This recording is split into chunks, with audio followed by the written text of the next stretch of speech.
लोकशाहीचा बुलंद आवाज, रिपब्लिकन वार्ता महाराष्ट्र। पैठण नगराध्यक्ष रणसंग्रामात 8 उमेदवार तर नगरसेवक रिंगणात 184 उमेदवार। छाननीनंतर इच्छुकांमध्ये नाराजगी। बातमी पैठण येथून।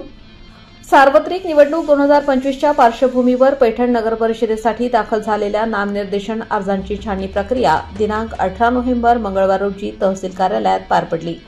नामनिर्देशन अर्ज दाखल करण्याचा अंतिम दिवस 17 नोव्हेंबर असल्याने 2 दिवस उमेदवार आणि त्यांच्या समर्थकांची प्रचंड गर्दी पाहायला मिळाली।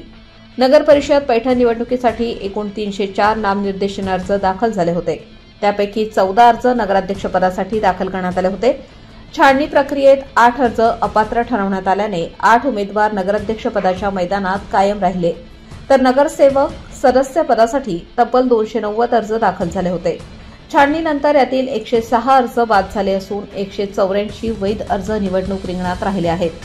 17 नोव्हेंबर रोजी अर्ज दाखल करताना अनेक उमेदवारांनी पक्षीय कार्यकर्ते, मित्रमंडळी, नातेवाईक आणि सामाजिक कार्यकर्त्यांसह मोठ्या जल्लोषात निवडणूक तालमीची सुरुवात केली होती। मात्र 18 नोव्हेंबरच्या छाननीनंतर मोठ्या संख्येने अर्ज बाद झाल्याने अनेक इच्छुकांमध्ये नाराजगी व निराशा पसरली आहे। काही उमेदवारांनी छाननी प्रक्रियेतील उणीवांबाबत नाराजीही व्यक्त केली असल्याची माहिती मिळते। आता वैध उमेदवारांची अंतिम यादी निश्चित झाल्याने पैठण नगराध्यक्षपदासाठीचा मुकाबला अधिक रंजक होणार आहे। नगरसेवक पदासाठी देखील 184 उमेदवारांमध्ये जोरदार स्पर्धा रंगणार असून आगामी काही दिवसात प्रचाराला वेग मिळण्याची शक्यता आहे। रिपब्लिकन वार्ता महाराष्ट्र न्यूजसाठी पैठण प्रतिनिधी राहुल गिरे, छत्रपती संभाजीनगर।